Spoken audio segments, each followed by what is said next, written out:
Il est impératif d'agir pour endiguer au plus vite la propagation du virus dans notre pays et tout faire pour ne pas revivre un épisode aussi dramatique que celui du printemps dernier.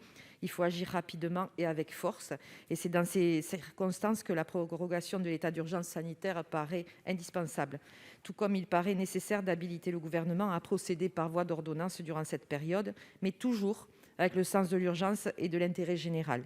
Comme je le disais hier lors des débats sur la déclaration du Gouvernement, un vote favorable ne signifie ni une unanimité réfléchie, ni un blanc-seing.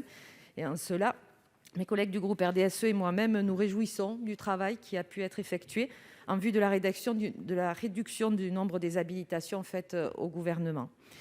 Le Parlement ne doit pas être écarté de toute décision durant cette crise et nous demandons à être associés aux orientations que le Gouvernement souhaite impulser. La gravité de la période ne saurait suffire à justifier une atteinte si excessive aux principes régissant le fonctionnement démocratique de notre nation, car la démocratie doit pouvoir se poursuivre au niveau national tout comme au niveau local. En ce sens, le groupe RDSE se félicite aussi de l'adoption de l'amendement déposé par notre président Jean-Claude Requier qui assouplit les règles de quorum applicables aux organes délibérants des collectivités territoriales. Il paraissait impératif d'accompagner nos collectivités territoriales dans leur action quotidienne.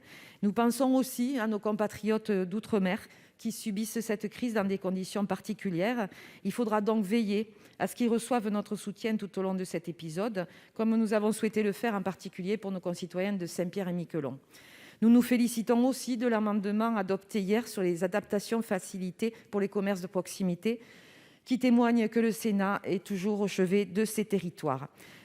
Donc, vous l'aurez compris, au regard de tout cela, le groupe RDSE votera donc en faveur de ce texte. Et comme j'ai déjà pu le souligner, notre position est commandée par l'intérêt général. Elle est une position de raison, un soutien de responsabilité face aux événements. Toutefois, ce vote ne nous empêchera pas de rester vigilants. Le Parlement devra toujours demeurer en mesure d'assumer une de ses principales fonctions, celle de contrôler l'action du Gouvernement. Je vous remercie.